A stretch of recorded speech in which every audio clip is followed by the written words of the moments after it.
www.attableek.com, the reviver of Iman. Alhamdulillah.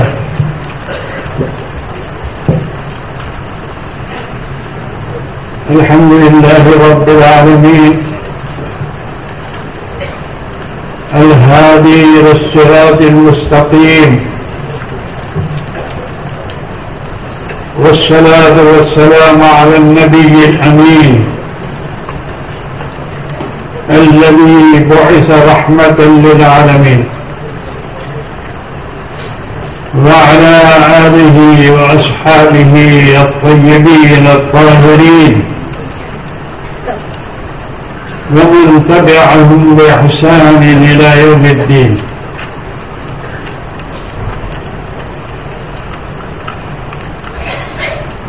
أما بعد، فقد قال رسول الله صلى الله عليه وسلم: العلماء ورثة الأنبياء،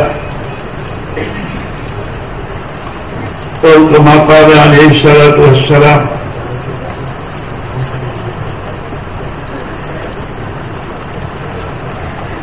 قابل السادة الكرام، محبوب العلماء حضرت مولانا احمد خان دوری صاحب، شیخ الحدیث جامعہ اسلامیہ ڈھابے، دامت برکاتہم العالیہ، دیگر مدارس کے محدثین کرام، علماء کرام، اور گجرات کے دور دراز علاقوں سے تشریف لائے ہوئے ہمارے بہت سے احباب اور علماء کرام، سب سے پہلے میں آپ حضرات کا شکریہ ادا کرتا ہوں کہ ایسے حالات میں بھی جبکہ اسباب چل رہے ہیں اور یہ درمیانی ہفتہ ہے منگل کا دن، اس میں آپ حضرات سبق کو روک کر بھی یہاں تشریف لائے ہیں. اللہ تعالیٰ حضرات کی تشریف آوری کو قبول فرمائے. محترم دوستو، میں اس قابل نہیں ہوں کہ میں آپ جیسے بڑے بڑے علماء کی رہنمائی کے لیے کچھ کام کروں کوئی بیٹھوں، لیکن ایک بات ہے، میری عمر اس وقت ہو گئی ہے 84 سال. اللہ تعالیٰ نے موقع دیا ہے کہ ہم نے کچھ بزرگوں کو دیکھا ہے، کچھ اکابرین کے ساتھ ہمارا رہنا ہوا، کچھ اکابرین کی سلام حیات پڑھنے کا موقع ملا، اور جیسا جیسا موقع ہوتا ہے ہم پڑھتے رہتے ہیں. ایک احساس میرے دل میں یہ پیدا ہوا کئی دنوں سے کہ ہمارے مدارس عربیہ اور اس کے جو فضلہ ہیں ان میں فکری بلندی نہیں ہے. میرا ایک احساس، ہو سکتا ہے کہ میں غلط سوچتا ہوں. اسلام کے لیے جو طلب ہمارے اکابرین میں تھی، جس طرح وہ اپنے آپ کو کھپاتے تھے دین کے لیے، ہم نے جس طرح ان کو دیکھا، ہمارے ان علماء میں بات پیدا نہیں ہوتی. تو میرے ذہن میں یہ بات آئی تھی کہ وہ ان حضرات کو، ان اکابرین کی سوانح حیات دے دی جائے تاکہ اس کو پڑھ کر آدمی کے دل میں خیال ہو کہ بھائی حضرت مفتی کفایت اللہ صاحب رحمۃ اللہ علیہ کیسے تھے، کیسا کام تھے، حضرت مدنی کیسے تھے، انہوں نے کیسی زندگی گزاری، مولانا محمود الحسن صاحب رحمۃ اللہ علیہ جن کو لوگ شیخ الہند کہتے ہیں، اور حضرت تھانوی رحمۃ اللہ نے فرمایا کہ لوگوں نے ہمارے حضرت کی قدر گھٹائی شیخ الہند کہہ کر، وہ تو شیخ العالم تھے. حضرت تھانوی یہ فرمایا کرتے تھے.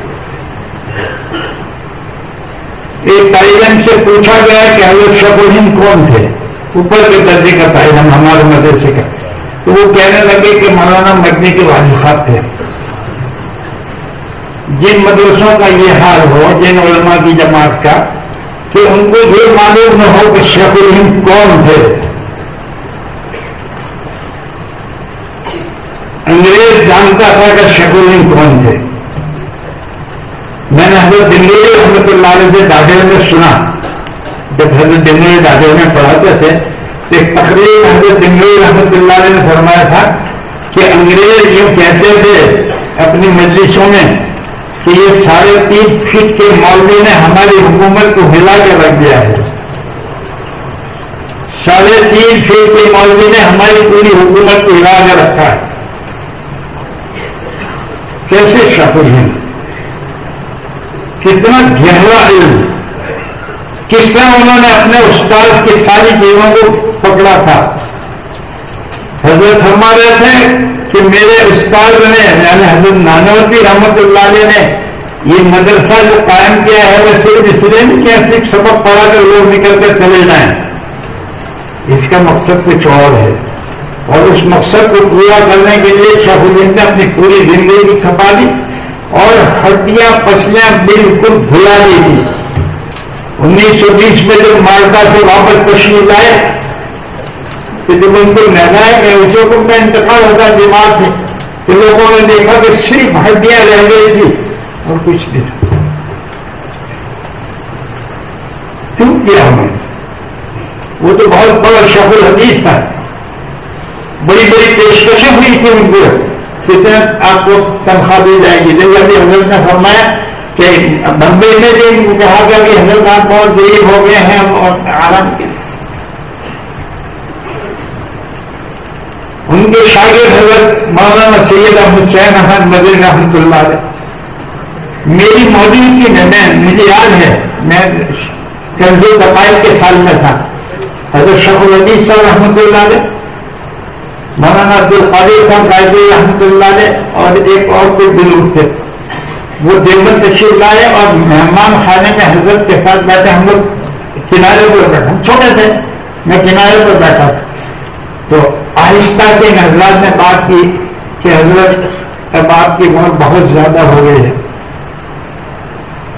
اب آپ ایک ہی جگہ بیٹھے ہیں اور تصوف کا بیعت وغیرہ کا سلسلہ کرا سبق پڑھا ہے، اب آپ یہ سفر وغیرہ بند کر دیں. تو حضرت مدنی مسکرائے اور پھر 2-4-5 بزرگوں کا نام لیا، کہا کہ وہ تو آخری زندگی تک سبق کرتے رہے. میں ہندوستان کے ان حالات میں کیسے گھر میں بیٹھ جاؤں؟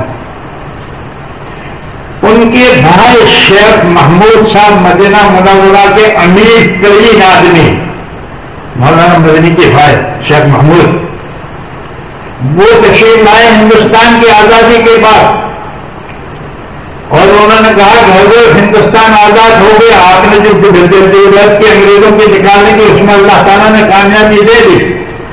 اب آپ ایسا کریں کہ مدینہ منورہ چلیں، میں اسپیشل ہوائی جہاز کا انتظام کرتا ہوں، پورے خاندان کو آپ لے کر وہاں جاؤں گا، آپ مدینہ منورہ میں آرام کریں، آپ کا کام یہاں ختم ہو گیا. جب انہوں نے یہ جملہ کہا تو حضرت مدنی رحمۃ اللہ علیہ نے آہ کھینچی اور یہ فرمایا کہ محمود، میں ہندوستان کے غریب مسلمانوں کو چھوڑ کر نہیں آ سکتا. ہندوستان کے غریب مسلمانوں کو چھوڑ کر نہیں آ سکتا. انہوں نے ایک بات کہی کہ حضرت مدینہ منورہ میں آپ تشریف لائیں گے، روزانہ حاضری ہوگی، نبی کریم صلی اللہ علیہ وسلم کے روزے اقدس پر سلام کا موقع ملے گا روزانہ. اس پر حضرت نے فرمایا الحمدللہ مجھے یہ چیز یہاں بھی حاصل ہے.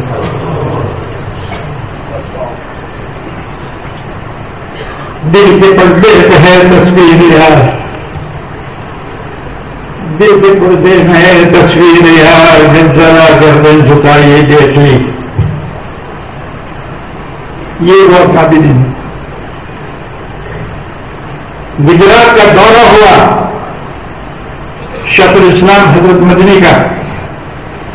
حضرت کی عمر 80 سال سے زیادہ، پیروں میں سخت تکلیف، کوساری گاؤں میں، یہ کوساری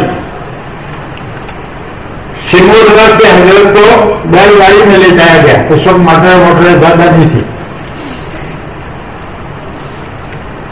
رات کو تقریر ہوئی، بہت بڑا جلسہ ہوا کوساری میں، اور 1 بجے حضرت تشریف لائے، جلسے سے فارغ ہوئے 1 بجے، تو کچھ لوگ طلبا تھے ہم لوگ کے ساتھ، حضرت کے پیر دبانے لگے تو حضرت فرمانے لگے، ارے بھائی جاؤ آرام کرو، کیوں مجھے شرمندہ کرتے ہو؟ حضرت نے فرمایا کیوں مجھے شرمندہ کرتے ہو، جاؤ کچھ آرام کر لو، جاؤ کچھ نماز پڑھ لو۔ تھوڑی دیر کے بعد حضرت نے کہا کہ سب لوگ باہر چل گئے۔ یہ میری آنکھوں کا دیکھا ہوا قصہ ہے جو میں آپ کو سنا رہا ہوں۔ میں نے حافظ محمد صاحب جو ان کے خادم میں خاص تھے ان سے بہت عاجزی سے کہا کہ مجھے آپ اس کمرے میں آج رہنے دیجیے۔ الیکٹرک تھی نہیں، فانوس جلائے گئے، پھر جب فانوس ہلکا کر دیا گیا دھیما تو میں کونے میں چپ چاپ جا کر سو گیا۔ افسر کہنے لگے کہ تو اگر پھنسے گا تو میرا کیا حال ہوگا، حضرت ناراض ہو جائیں گے۔ حضرت نے کہا کہ سب کو باہر نکالو۔ جب سب لوگ باہر چلے گئے، ہائے ہائے ہائے، شیخ الاسلام جو 80 سال کی عمر کا آدمی تھا وہ کیا کہہ رہے ہیں، حافظ جی یہ بستر لپیٹ کر نیچے رکھ دو۔ وہ جو نرم بستر تھا اور بہترین چادر تھی اور نرم تکیہ تھا، حضرت مدنی نے اس کو لپیٹ کر نیچے رکھوا دیا، اور دیوبند سے جو اپنا بستر لائے تھے اس میں ایک موٹی چادر تھی جس کو دیوبند والے دودئی کہتے ہیں، موٹی چادر کھدر کی، دیوبند والے اس کو دودئی کہتے ہیں، وہ اچھائی اور چمڑے کا تکیہ نکالا، اس پر حضرت نے آرام فرمایا۔ شیخ الاسلام سید حسین احمد مدنی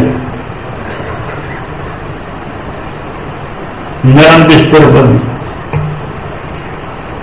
1 بجے کے بعد اور میں حیران تھا کہ اللہ یہ نرم بستر کو چھوڑنا بھی نہیں چاہتے۔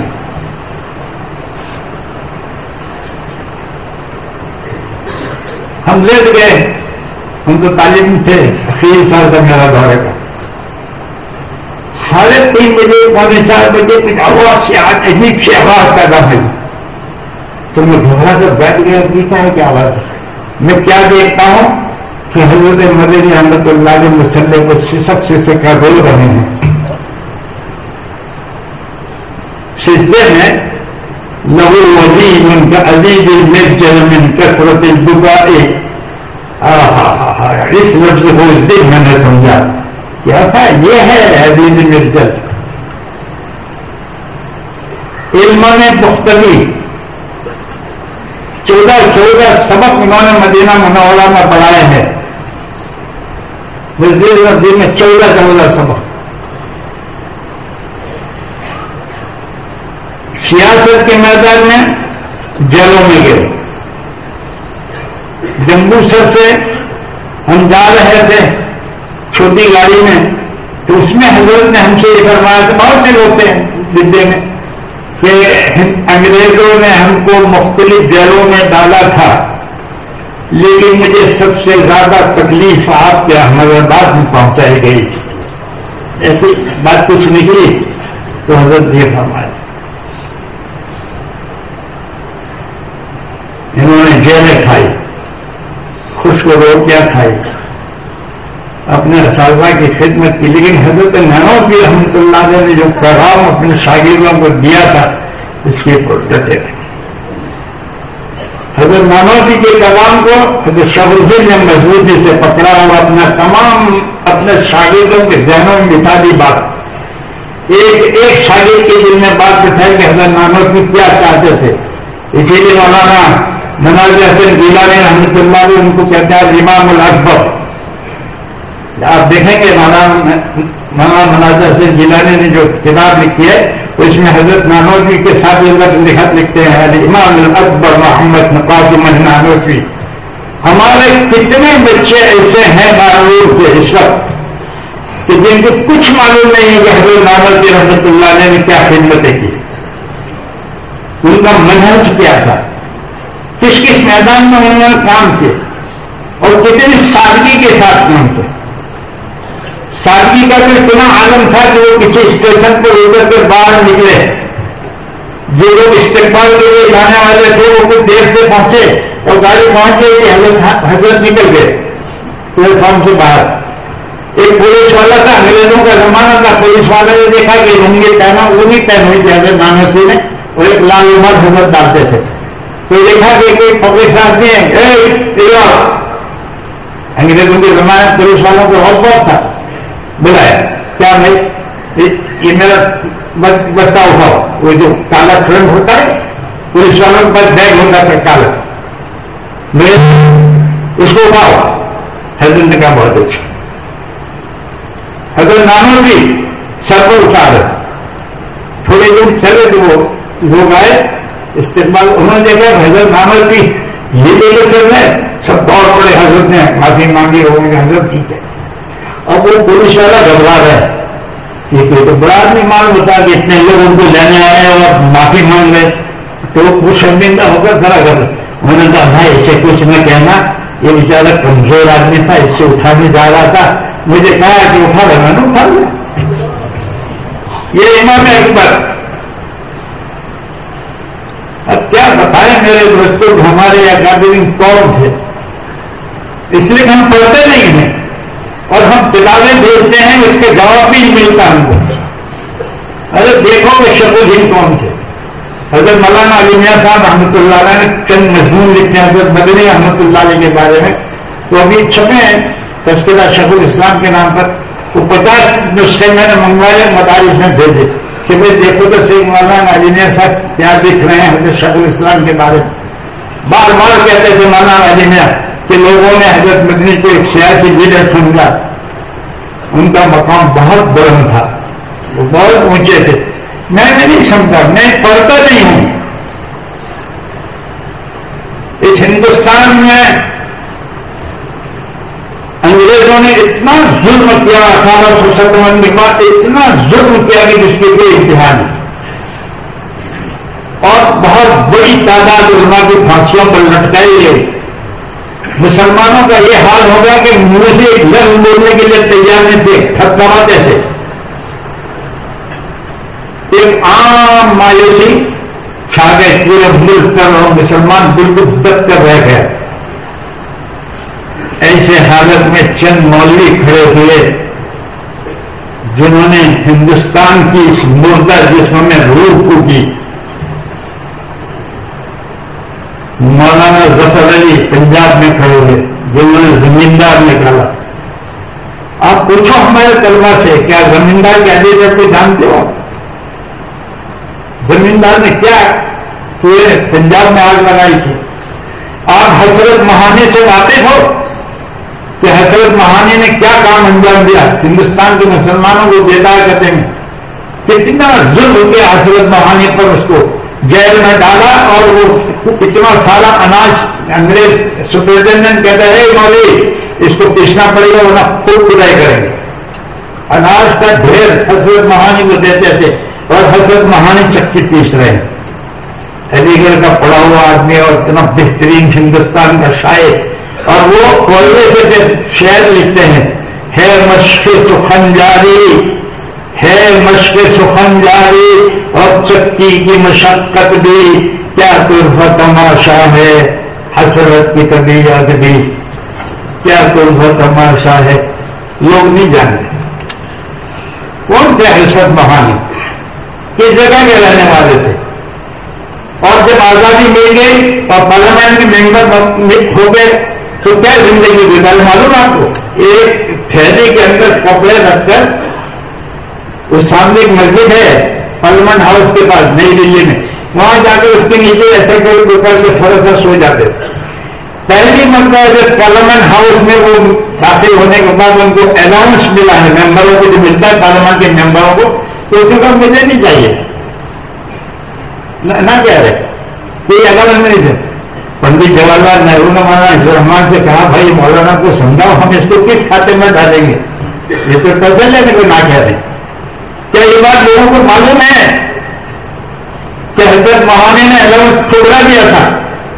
کیا یہ بات لوگوں کو، ہمارے بچوں کو معلوم ہے کہ حضرت مدنی کو بہت بڑا یہاں کا خطاب دیا گیا پدم وبھوشن کا راجندر پرساد کے زمانے میں، اور حضرت مدنی نے کہا کہ میرے بزرگوں کی روایات کے خلاف ہے ہم نے اپنا مذہبی فریضہ سمجھ کر اس ملک کی آزادی میں حصہ لیا، لیکن ہمارا مولوی نہیں جانتا، ہمارا مولوی نہیں جانتا کہ عبدالکلام آزاد کی تحریروں میں کیا آگ لگائی تھے ملک میں.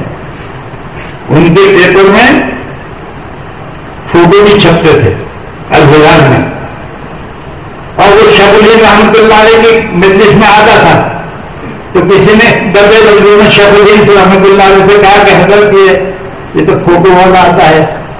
انہوں نے کہا بھائی رہنے دو، ہم سوئے ہوئے تھے، ابوالکلام نے ہم کو بیدار کیا ہے.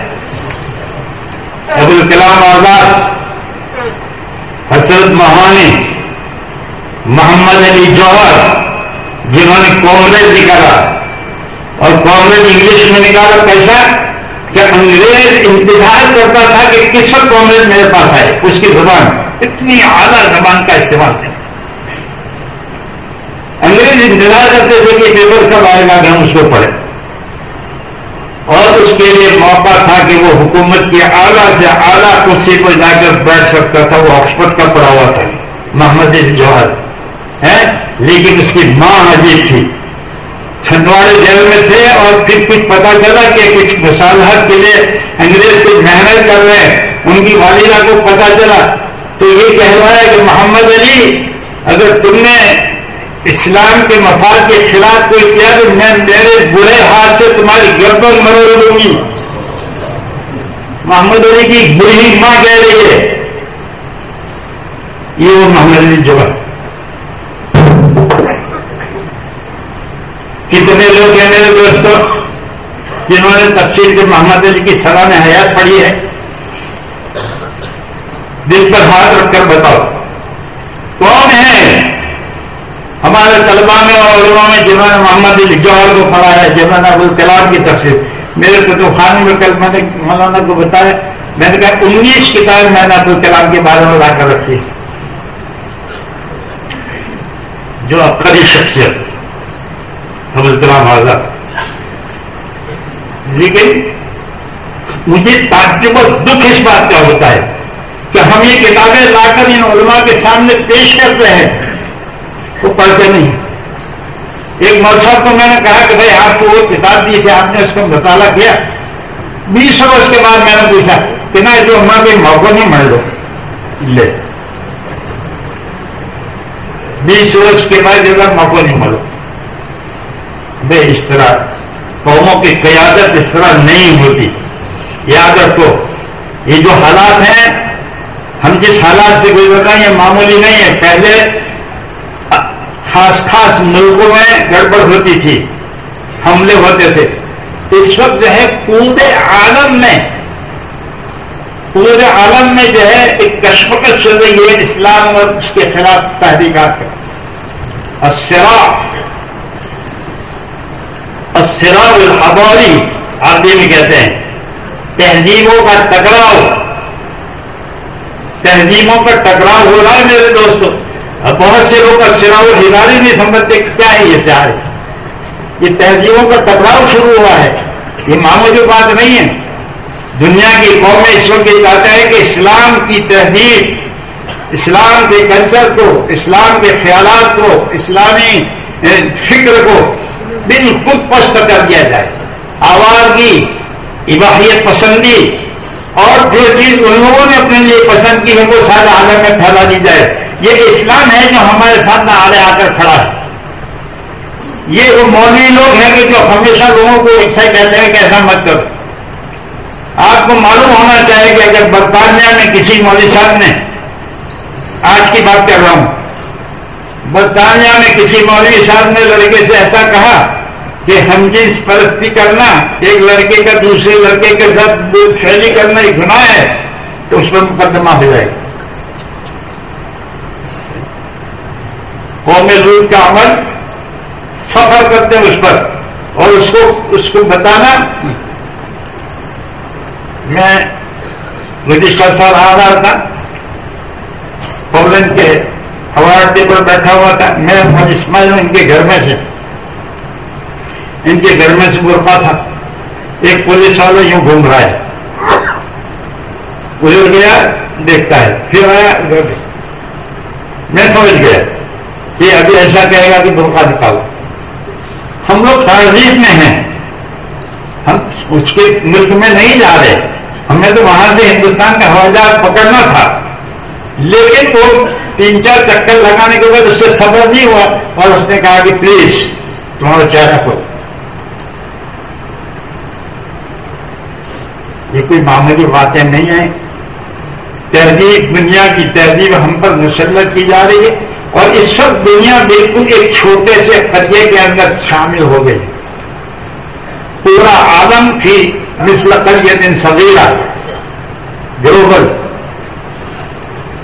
یہ چھوٹا سا گاؤں, ایک چھوٹا سا واقعہ امریکہ میں ہوتا ہے, چند منٹ میں آپ کو یہاں پتہ چل جاتا ہے. ہندوستان میں کوئی بات ہوتی ہے کہ ہندوستان میں گاؤں والوں کو خبر بھی نہیں, وہ کہہ رہا خبر ہو جاتی ہے, بہت شوق پر بات چلتی. ایسے حالات میں ہمارے علماء کا اس طرح بے خبر رہنا کہ وہ اپنے اکابرین کے حالات سے ناواقف ہوں, ان کی جدوجہد سے ناواقف ہوں. کس طرح حضرت مدت ابو ثانی رحمۃ اللہ علیہ نے اکبر کے فتنے کو کس طرح دبایا تھا. جیسے بھی حضرت نے اشارہ کیا, مدت ابو ثانی رحمۃ اللہ اگر اور ان کے صاحبزادگان خواجہ محمد معصوم رحمۃ اللہ علیہ کی محنت اگر نہ ہوگی تو آج ہم اور آپ یہاں مسلمان نہیں ہوتے. یہ انہی کی محنتوں کی وجہ سے اسلام زندہ ہوا ہے. کس طرح کیا انہوں نے؟ کیا ہمارے مولویوں میں سے کسی نے میرے دوستوں مکتوبات کا مطالعہ کیا ہے؟ مکتوبات شیخ سرہندی رحمۃ اللہ فارسی میں ہے. چلو فارسی نہیں جانتے تو اس کا اردو ترجمہ ہو گیا ہے. ان کی سوانح حیات دیکھو, تذکرہ مجدد ثانی, جس سے پتا چلے کہ مجدد صاحب نے کیسے اس ملک میں اسلام کو بچایا. پھر حضرت نانوتوی کا دور آیا, جب انگریزوں نے اتنا قتل عام شروع کیا تو حضرت نانوتوی نے دیوبند کے اندر چھوٹا سا ایک مدرسے کے نام سے شروع کیا اور پہلے اپنے آپ کو مٹایا. وہ پریس میں کام کرتے رہے میرٹھ میں, بخاری شریف کے حاشیے کا حضرت نانوتوی نہیں کہ پہلے دیوبند حاجی رفیع الدین صاحب وغیرہ کو سامنے کیا تھا, اور حضرت چاہتے تھے کہ میرا نام سامنے نہ آئے. لیکن ایک دیوبند کا مدرسہ قائم کیا اور اس میں ایسے افراد تیار کیا, ایسی انجمنیں بنائی کہ اس نے پورے ملک کا حال بدل دیا. اور آج دارالعلوم دیوبند کا حلقہ دنیا کے ہر کونے میں پہنچا ہے. ظفر علی خان نے شعر کہا تھا, آپ کو معلوم ہی ہے, شاد باشو شاد زی اے سرزمین دیوبند, ہند میں تم نے کیا اسلام کا جھنڈا بلند. تو میں نے جب وہ شعر پڑھتا ہوں, میں دیوبند جاتا ہوں دارالحدیث میں, تو میں کہتا ہوں کہ ظفر علی خان چونکہ اس وقت شاید باہر نہیں گئے تھے امریکہ وغیرہ, تو وہ لفظ ہند استعمال نہ کرتے, بلکہ عالم میں کیا ہے تم نے اسلام کا جھنڈا بلند. شاد باشو شاد دی یہ سرزمین دیوبند ہے, عالم میں تو نے کیا ہے اسلام کا جھنڈا بنا. اور اسی کی وجہ ہے کہ آج تھنک پارٹی امریکہ کی وہاں ہر ایک ملک میں ایک جماعت ہوتی ہے, مفکرین کی ایک جماعت ہوتی ہے. ان کا کام یہ ہوتا ہے کہ دنیا کے حالات پر غور کر کے گورنمنٹ کو مشورے دیتے ہیں. تو انہوں نے امریکہ کے صدر کو تحریر لکھ کر دی کہ یہ جو دہشت گردی ہو رہی ہے سب جگہ, اس کو اگر مٹانا ہو تو دیوبندی خیال کے 2000 مدرسے جو پاکستان میں ہیں کسی صورت سے اس کو ختم کرو. یہ رپورٹ دے رہے ہیں صدر امریکہ کو. آپ اندازہ لگائیے کہ حالات کیسے ہیں. ایسے حالات میں ہمارے مولوی کچھ نہ پڑے, کچھ کرنے کے لیے تیار نہ ہو. جب بھی امت کا کام کیا ہے جن علماء نے کیا ہے, آج بھی ہم آپ ہی حضرات سے امید ہے کہ انشاءاللہ آپ امت کو سنبھالا دیں گے. امت کی توحید کی آپ حفاظت کریں گے. ہمارے ملک میں جس ہوائیں چل رہی ہے توحید کے خلاف، یہ بہت بڑی فکر کی بات ہے. توحید ہماری خراب ہوتی ہے، بہت بڑی فکر کی بات. اس لیے میرے دوستوں، ہم اپنا یہ درد دل آپ کے سامنے پیش کرنے کے لیے جمع ہوئے ہیں. اور میں نے مولانا حنیف صاحب سے کہا کہ ہم کچھ علماء کو یہاں جمع کریں اور ان کے سامنے درخواست کریں کہ اللہ کے واسطے یہ غفلت کو دور کرو. اور ہم نے جو کتابیں تھی بزرگوں کی وہ یہاں سین میں لا کر رکھی ہے تاکہ کم چکا کہ نام تو پڑھ کر جائے کہ فلانا فلانے کی سوانح حیات ہیں. اب منگوں میں سے اس کے علاوہ بھی بہت ساری ہیں. اب سارا کتب خانہ تو ہم اٹھا کر یہاں نہیں لا سکتے، لیکن کچھ چیزیں ہیں. عربی میں ایک لفظ آتا ہے مبادلۃ الثقافہ. مبادلۃ الثقافہ، ایکسچینج آف نالج انگریزی میں اس کو کہتے ہیں. مجھے ایک بات معلوم ہے، میں آپ تک پہنچاتا ہوں، آپ کو معلوم ہے آپ مذہب کو پہنچاتے ہیں. اس طرح ثقافت کو اور علم کو پھیلانے کا ایک ذریعہ ہوتا ہے. کوئی اچھی کتاب میرے ہاتھ میں آئی، میرا فرض ہے کہ میں اس کو پڑھ کر دوسرے تک پہنچاؤں اور وہ تیسرے تک پہنچائے، وہ چوتھے تک پہنچائے. یہ نہیں کہ ہم اس کو پڑھ کر رکھ دیں اور پھر یہ کہ کسی کتاب کو ایسے ہی سرسری پڑھ کر رکھ دینا کبھی کافی نہیں ہوتا. اس کو دیکھو کیسے حالات تھے. ابھی میں پرسوں پڑھ رہا تھا اسحاق بختی کی کتاب نقوش عظمت رفتہ. نقوش اس میں تھا کہ مولانا داؤد غزنوی اہل حدیث کے بہت بڑے عالم تھے پنجاب میں. وہ جمعیت علماء کے کسی جلسے میں یا کسی کانگریس کے جلسے میں جمع ہوئے. حضرت مدنی بھی تھے. مغرب کی نماز کا وقت ہوا تو حضرت مدنی رحمۃ اللہ علیہ نے فرمایا کہ آپ نماز پڑھائیں. اہل حدیث عالم ہیں. حضرت مدنی ان سے کہتے ہیں ان کا حضرت میں آ کے ہوتے ہوئے میں کیسے جاؤں. دیکھو ایک سیکھنے کی چیز ہے کہ ہمارے اکابر کس طرح جڑتے تھے. نفرت نہیں تھی اس وقت کہ بھائی یہ تو اہل حدیث ہے، اس کے ساتھ نہیں بیٹھنے کا، یہ فلاں جمع کر، یہ ٹھیک نہیں. ذہنوں میں وسعت پیدا کرو. یہ دور ایسا نہیں ہے کہ آپ تنگنزی سے کسی کام کو کر سکیں. جو چیز اچھی ہو کسی شخص کی اس کو لے لو، جو اچھی نہیں معلوم ہو اس کو ایک طرف رکھ دو. عربی کا مشہور جملہ آپ کو یاد ہے، خود مرصفا دعما ڈدے. اچھی چیز کو اختیار کر لو اور بری چیز کو چھوڑ دو. اللہ تعالیٰ ہمیں توفیق عطا فرمائے میرے بھائیوں کہ ہم پڑھنے والے بنے، ہم یہ غفلت کو چھوڑ لیں. میرا میرا احساس ہے، ہو سکتا ہے میں غلط سوچتا ہوں، مجھے کوئی اصرار نہیں میری رائے پر. میں تو میرا اپنے دل کی بات کہہ رہا ہوں. مجھے ایسا احساس ہے کہ ہمارا نوجوان طبقہ بالکل نہیں پڑھتا اور نہیں پڑھتے. ہم پڑھوانا چاہتے ہیں، اس کے جواب بھی نہیں دیتے. یہ کتنی افسوس کیا.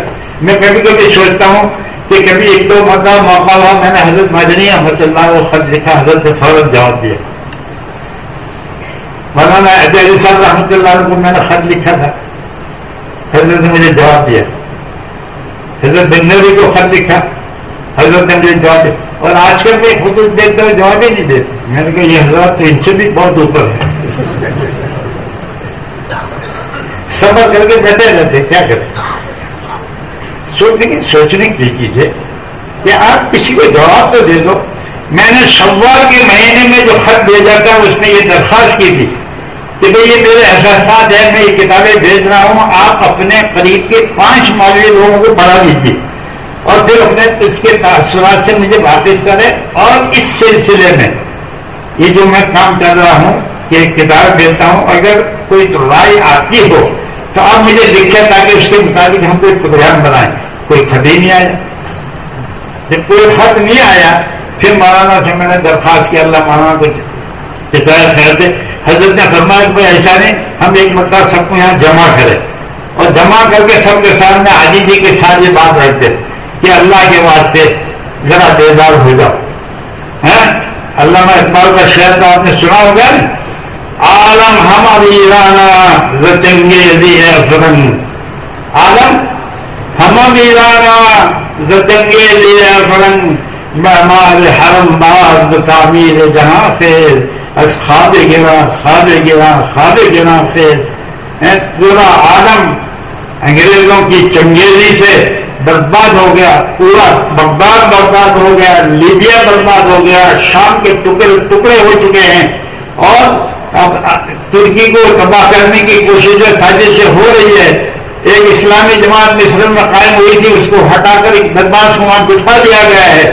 عالم ہماری ایران یہاں تو اقبال نے زدنگیلی افرنگ کہا ہے، زدنگیلی امریکن.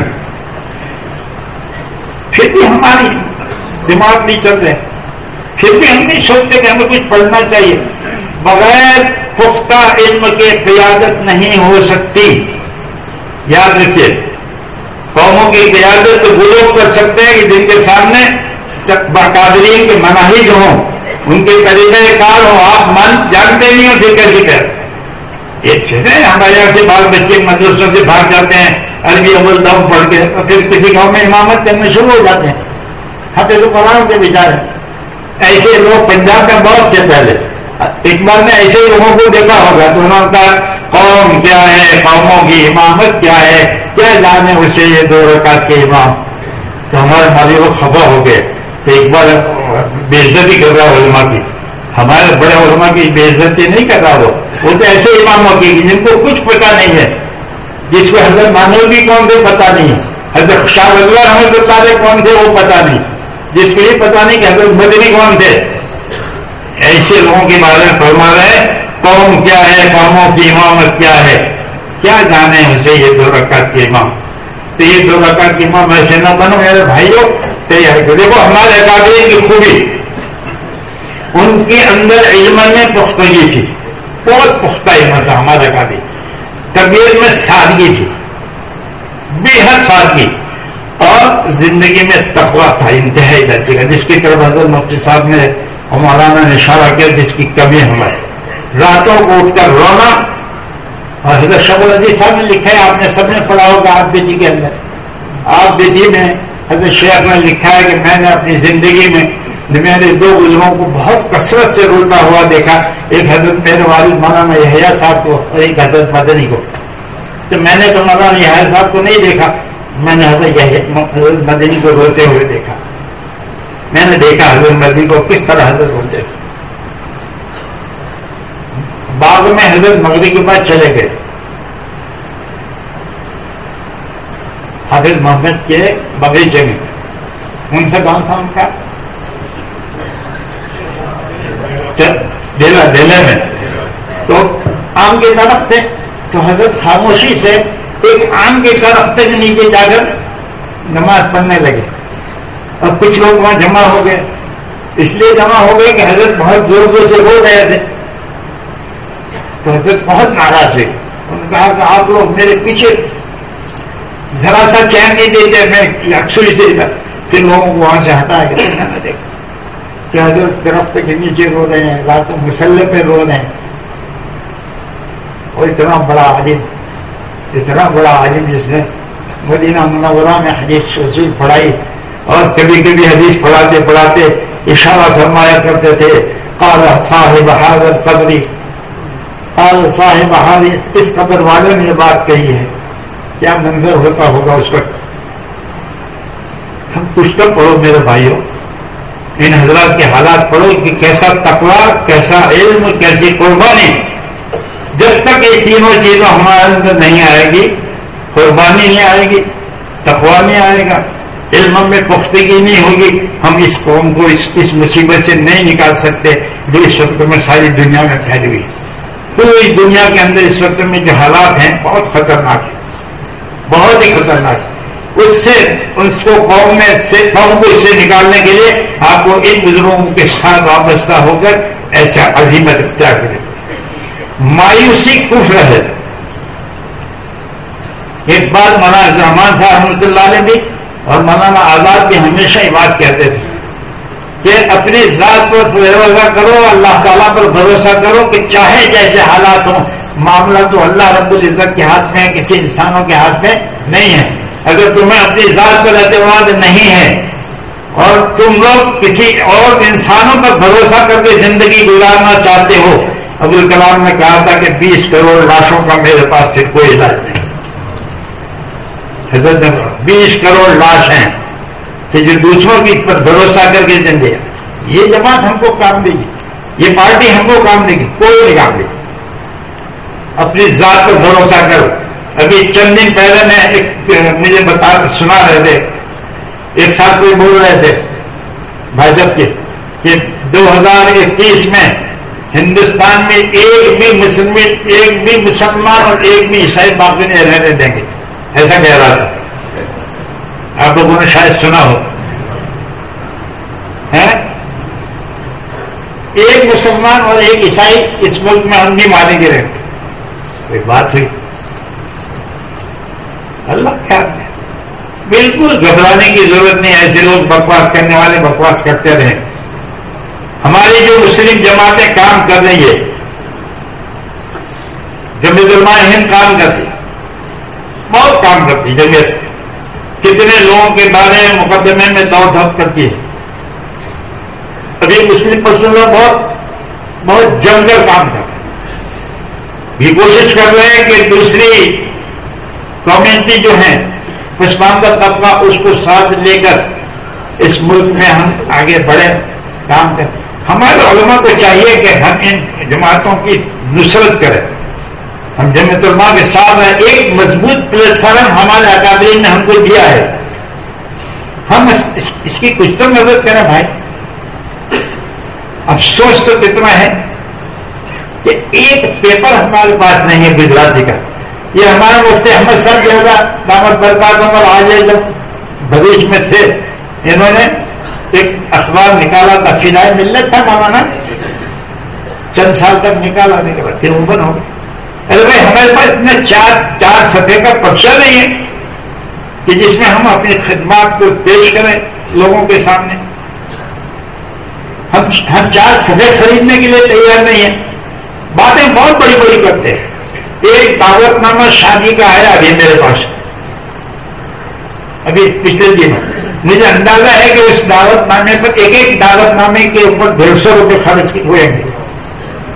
ایسا سب اس کو لپیٹ کر اور اس اندر رکھا ہوا تھا. میں تو پہلے سمجھا کہ کیلنڈر ہے, پھر دیکھا تو نہیں میں کہ کیلنڈر نہیں, یہ تو دعوت نامہ ہے شادی کا. میں اپنے سر پر ہاتھ رکھا. اس قوم کی کچھ ہے, یہ قوم برباد ہو رہی ہے, مر رہی ہے. اس کے پاس پیسے نہیں ہیں, اس کے بچے کے پاس پڑھنے کے پیسے نہیں ہیں, ان کے بیماروں کے پاس دوا کے پیسے نہیں ہیں, روتے ہیں بیچارے ہسپتال میں. اور یہ اتنے بڑے بڑے, یہ ہمارا فرض نہیں کہ ہم چند ڈنکے کی چوٹ کہیں ممبر پر کہتے لوگوں کیا کر رہے ہو, تم کہاں جا رہے ہو, تمہارا پیسہ کس میں تم خرچ کرو. اخبار بھی خریدنا چاہیے, اس کو گھر گھر پہنچانا چاہیے. میرے بھائی یہ بھی ایک عبادت ہے. یہ بھی میں چند دن پہلے 2-4 سال 5 سال پہلے گیا تھا احمدآباد, تو وہ تربیزی صاحب تھے, ان کے دفتر میں گیا تو انہوں نے کہا آپ کوئی میسج دینا چاہتے ہیں. میں نے کہا ہاں. میں نے ایک میسج دیا تھا, لوگوں نے چھاپا کہ مسجد کے میناروں کے ساتھ کارخانوں کی چمنیوں کی بھی ضرورت ہے.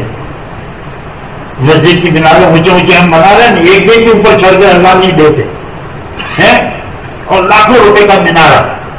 اچھا ہماری مسجد میں اتنا بنا. ارے بھائی تو کبھی ایک دن بھی تو اوپر نہیں جاتے, تو وہ جو تم نے 75 لاکھ روپے خرچ کیے ہے فائدہ.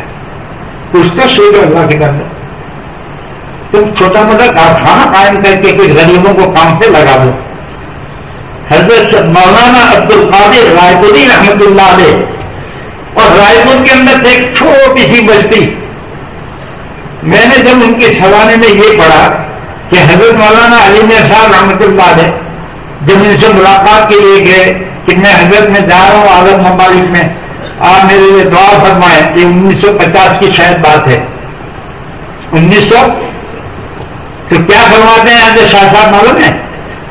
ارے مولانا ان بلے مانسوں, ایسا جملہ ہے لکھا ہوا, ان بڑے مانسوں سے کہیے, ان کو سمجھائیے کہ کارخانے قائم کرے, صنعتیں قائم کریں.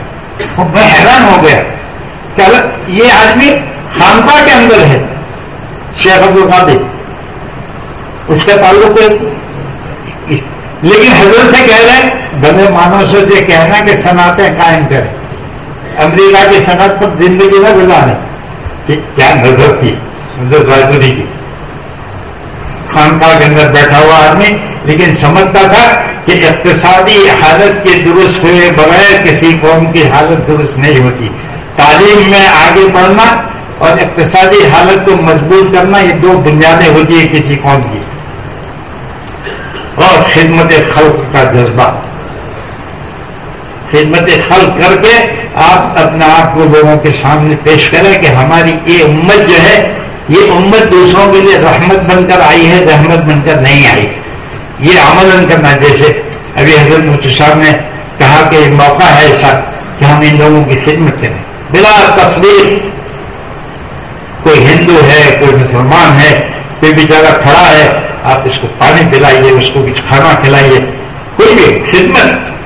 رسول اللہ صلی اللہ علیہ وسلم نے یہ کام مکہ کی سوسائٹی میں، اس میں نبوت ملنے سے پہلے کیا ہے. قبل النبوت آگے کام کرتے تھے.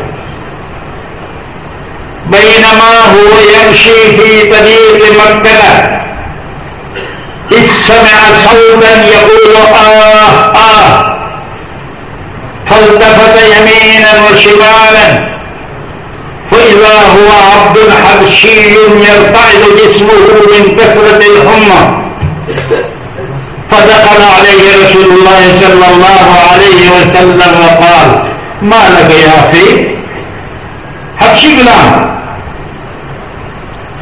غلام ہے اور یہ قریش کا اعلیٰ سردار کا بیٹا ہے محمد عربی صلی اللہ علیہ وسلم. حبشی غلام کو جا کر یہ کہتا ہے کہ بھائی کیا تکلیف ہے. حبشی غلام اپنے کوئی دبران چھاتی میں دینے کے بیٹھے نہ ہوں گے، اپنے اللہ تو ماجیے لوگ. اور محمد عربی صلی اللہ علیہ وسلم اس نے یہ کہا کہ میرا آقا جو ہے وہ بہت ظالم ہے، اگر میں یہ اناج نہیں پیسوں گا تو مجھے بہت مارے گا. کہ آپ نے فرمایا تنحق، ذرا ہٹ جا تو. وہ اخذ الرحا بیدہ، چکی اپنے دست مبارک میں لی محمد عربی صلی اللہ علیہ وسلم نے، اور آپ نے چکی. سیرت نہیں پڑھتے ہم، سیرت کو جیسا پڑھنا چاہیے ہم نہیں پڑھتے. بہت سے میں نے لوگوں کو پوچھا کہ آپ نے سیرت کی کتاب فلانی پڑھی، فلانی پڑھی، فلانی. سیرت کی کتابوں کے نام بھی ہم والیوں کو معلوم نہیں ہے. بھائی یہ بے خبری کب تک چلے گی؟ دکتور مصطفیٰ السباعی رحمہ اللہ نے کتاب لکھی طلبہ کے لیے، السیرۃ النبویہ دروس و عبر، بہت شاندار کتاب. السیرۃ النبویہ دروس و عبر. پھر سعید رمضان بودی نے ایک کتاب لکھی سیرت النبی. پھر اور ایک مصنف نے لکھی، محمد حسین ہیکل نے لکھی حیات محمد، جس کا ترجمہ انگریزی میں بھی ہوا دوسری دنیا میں. اور میں نے باربادوس کے اندر دیکھا کہ ایک لائبریری میں وہ کتاب لکھی ہوئی حیات محمد باربادوس. لیکن ہمارے کسی مول صاحب کی کتاب باربادوس کی لائبریری میں نے نہیں دیکھی، زمبابوے کی لائبریری میں نہیں دیکھی، کینیڈا کی لائبریری میں نہیں دیکھی. ہمارے اکابرین، کیونکہ ہمارے مول صاحب لوگ یہ کوشش کرتے ہی نہیں کہ ہم نے ہمارے اکابرین کی کتابوں لائبریریوں میں پہنچائیں.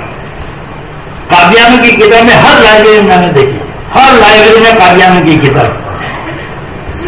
تو ہم اپنے اکابرین کی کتابیں نہیں پہنچاتے، اس لیے نہیں پہنچاتے کہ ہمیں خود معلوم نہیں ہے کہ کون سی کتاب ایسی ہے کہ جو دوسروں تک پہنچانی چاہیے. یہ وہ غفلت ہے جو ہم پر طاری ہے. یہ میرے احساسات ہیں اور میں آپ حضرات سے بہت بہت دبانا گزارش کر رہا ہوں کہ اللہ کے واسطے اس کو چھوڑیے. یہ جو مولانا نبی تھوڑے سے زون کے نام لیے نا کہ ایک زون یہ ہے، تو وہ اس لیے ہے کہ ہم لوگ سارے گجرات کے مدارس کو، سارے گجرات کے علماء کو کتاب نہیں پہنچا سکتے. اگر 10-15 ہم نے ایسے بنائے تو اگر کوئی ایسی کتاب مناسب ہو تو ہم ایک مرکز کو پہنچائیں، وہ لوگ پھر اپنے علاقے میں محنت کریں، دوسری منگوا کر. ہم چاہتے ہیں کہ اس طرح علم پھیلے اور بیداری پیدا ہو نوجوان علماء میں، ان کے اندر فکر پیدا ہو. یہ اس لیے آج حضرات نے یہاں تکلیف دی ہے، ورنہ اس وقت بلانے کی کوئی ضرورت نہیں تھی. آپ حضرات کے دلوں میں بات پیدا ہونی چاہیے کہ نہیں، ہمیں کچھ جاننا چاہیے کہ ہمارے اکابرین نے کس طرح کام کیا اور ہمیں کیسے کام کرنا چاہیے.